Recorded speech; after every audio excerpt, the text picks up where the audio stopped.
demonstrating to you how to prepare a streak, okay, on a plate. So you have here a half plate of blood agar and chocolate agar. So it is very important that after preparation and dispensing of your agar, you are going to indicate when you prepared it. Okay, and for each batch, prepare a quality control. The others, you're going to put in your refrigerator for storing, and then the quality control, you're going to incubate for 24 hours. Examine it the day after to see if there is growth or not. If there is growth, that is an indication that your batch is contaminated. If it is not, then you can take those quality control, put it together with your batch in the refrigerator, and plated media are good for use for 1 week. Okay, because they have a larger surface area, they are very susceptible to evaporation of your moisture even if they are placed in a refrigerator. However, tube medias can be used for about 1 month.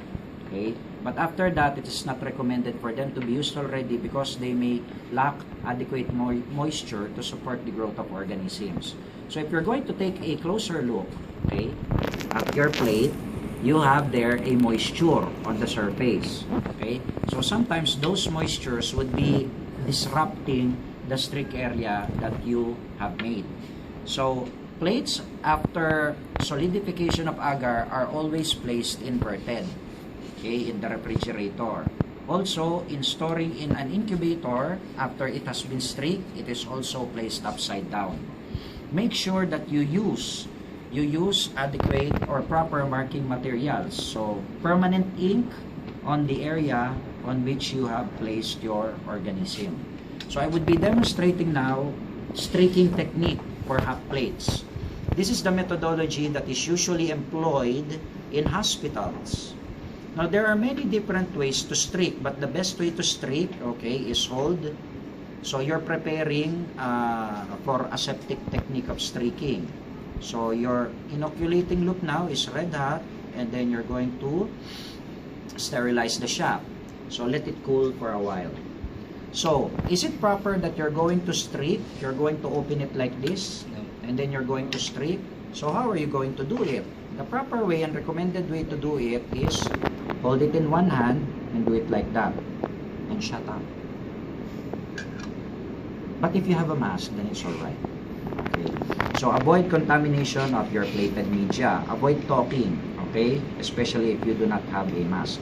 So now that it is cool, you are now going to get your inoculum. So we are going to plate Staphylococcus aureus so that you would have colonies that you can do catalase testing on tomorrow.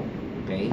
So now you have your Staphylococcus aureus, and for the purpose of streaking, you are supposed also to sterilize the mouth of your test tube. Get one loop full of your organism, of your inoculum, and then proceed to streak.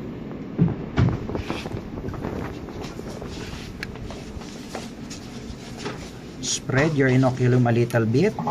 Make your primary streak. Touch an area of your primary streak to make your secondary streak. Touch the area of your secondary streak to make your tertiary streak. Make sure that your inoculating loop or needle does not scrape the surface of your agar. So make sure that your hands are light, but it is enough to produce a very nice and orderly streak. Okay, and then after that, you're supposed to invert it and then sterilize again your inoculating needle. And that concludes our demonstration for streaking. Of course.